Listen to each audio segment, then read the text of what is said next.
Quero-vos trazer aqui um vídeo que é basicamente uma reflexão pessoal sobre aquilo que eu entendo ser necessário para ser um programador profissional. E quando eu falo aqui na expressão programador profissional, não me estou a referir a um programador cheio de competências na área da programação, isto é, um programador que sabe programar em dezenas de linguagens de programação diferentes. Não, estou a dizer mesmo um programador que profissionalmente exerce essa atividade, isto é o seu emprego. Então, neste sentido, eu decidi colocar aqui algumas ideias que eu penso que são de extraordinária importância para quem quer abraçar esta área profissional. E, curiosamente, vocês vão ver que a maior parte delas não está diretamente relacionada com as nossas competências como programadores. Então, será que para se ser um programador profissional, isto é, ter a profissão de desenvolvedor, é necessário saber matemática aplicada, como, por exemplo, é uma área muito presente dentro das licenciaturas e do ensino académico para a área da informática? Ou será que eu necessito saber inglês como se vivesse em Inglaterra ou nos Estados Unidos? Ou quais serão as linguagens de programação que eu tenho que saber para me tornar um profissional? E, eventualmente, até esta questão, que ferramentas ou aplicações é que eu devo saber utilizar de uma forma muito aprofundada para me tornar um programador profissional? Bom, para vos ser absolutamente sincero, eu olho para estas 4 questões e poderia responder-vos às 4 quase todas da mesma forma. Não.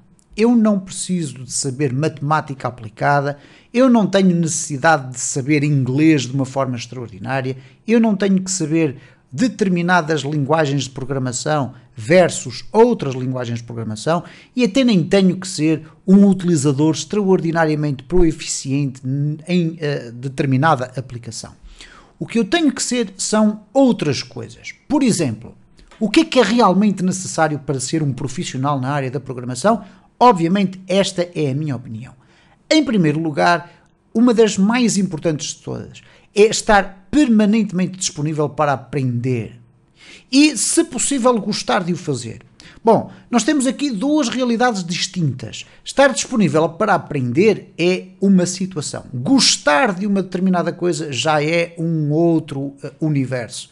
E eu vulgarmente digo a algumas pessoas com quem converso que se de facto a pessoa quer ser programador, mas não sente um gosto particular por essa área, então se calhar deve pensar muito bem naquilo que quer ser profissionalmente. Porque ser um programador, ser um professor, ser um médico, deve ser algo que nós devemos desenvolver com um gosto particular relativamente a essa profissão. Se nós queremos ser médicos, mas não gostamos de ser médicos, então não adianta muito estarmos a ir por essa área. Porquê? Porque vamos estar a criar anticorpos relativamente ao nosso cotidiano. Estamos a fazer uma atividade para a qual até estudamos, mas que não gostamos de desempenhar. E o mais certo é, mais tarde ou mais cedo, nos arrependermos dessas decisões. Então, estar disponível para aprender é uma capacidade que cada um de nós pode desenvolver de facto, que é estar consciente de que não sabemos tudo. E é impossível, nunca iremos saber tudo. E diariamente na área especificamente da programação, as tecnologias estão sistematicamente a ser desenvolvidas, a ser ampliadas, aparecem novas tecnologias todos os dias. E nós temos que estar conscientes de que a qualquer momento, e isto acontece diariamente, nós vamos sentir que somos ignorantes. Ignorantes no sentido não pejorativo, isto é, não é o ignorante a pessoa que é completamente absurdo ou estúpido ou o que lhe queiram chamar. Não, ignorante no sentido do desconhecimento. Nós não sabemos tudo. Temos é que ter a capacidade de estar disponíveis para aprender. Em primeiro lugar também, e muito importante, em assumir as nossas limitações. E assumindo as nossas limitações, nós vamos estar disponíveis para aprender. Se nós acrescentarmos a isso um gosto pela aprendizagem, então vai ser muito mais fácil estar disponível para aprender. Aprender constantemente é, de facto, uma das principais características que define um bom programador a nível profissional. A nossa capacidade de adaptação é colocada à prova de uma forma muito sistemática. Porquê? Nós não vamos para uma organização, uma empresa, impor os nossos métodos de trabalho.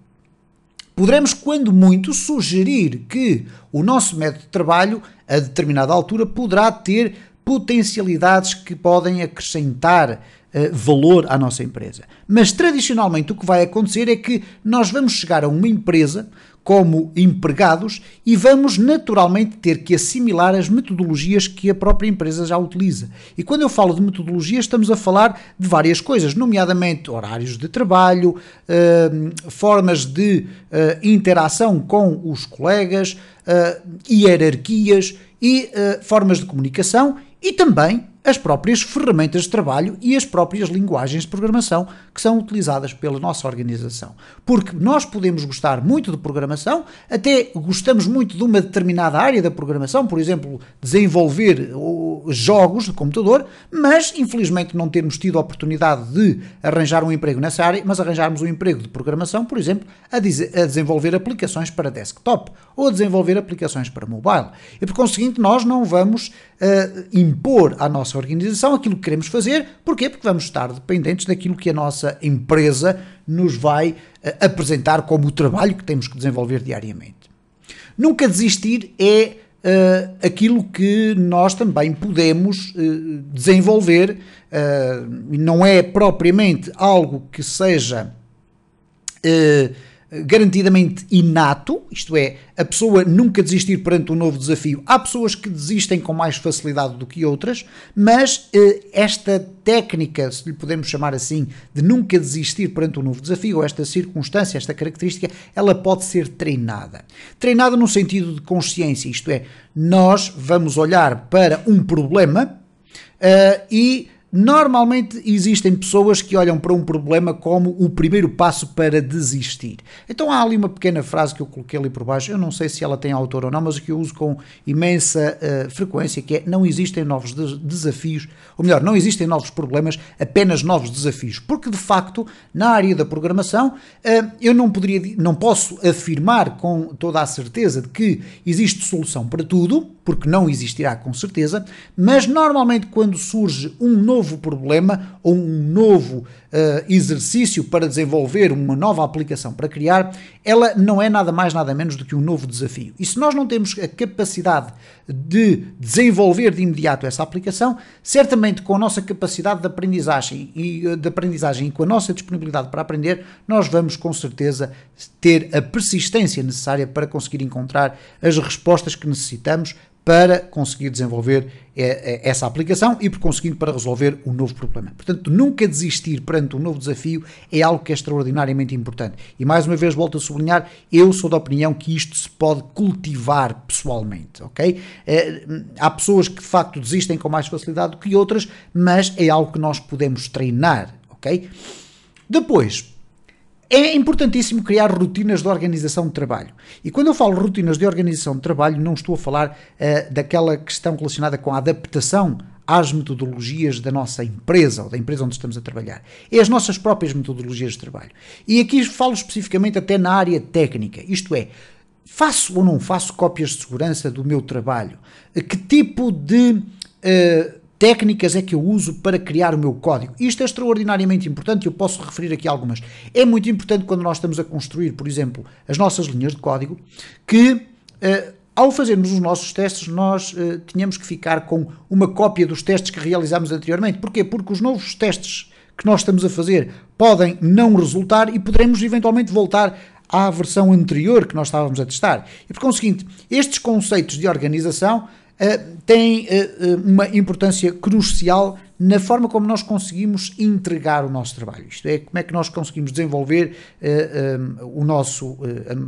a nossa metodologia de codificação, de criação de código, e criar essas rotinas de organização de trabalho é algo que é extraordinariamente importante. E para isso vocês usam normalmente as ferramentas que têm à vossa disposição no vosso terminal, na vossa máquina de programação. Sejam elas a criação de ficheiros de texto para ir guardando cópias do código que vocês vão utilizando, ou as queries de SQL, etc. E eu devo-vos confessar que é uma área onde eu ainda tenho que trabalhar bastante, onde eu tenho que desenvolver algumas competências, porque vulgarmente acontece, nesta altura ainda, muitas vezes eu estar a criar uma determinada porção de código, achar que o código não está a funcionar bem, apagar o código e reescrever o código. E depois, quando chega a uma determinada altura, volto a perceber que afinal eu estava no caminho certo, mas entretanto apaguei o código e não tenho um sítio para o ir buscar. É de facto muito importante perceber que muitas vezes o Ctrl+Z ou o Command+Z para voltar atrás não é suficiente para regressarmos a um ponto anterior.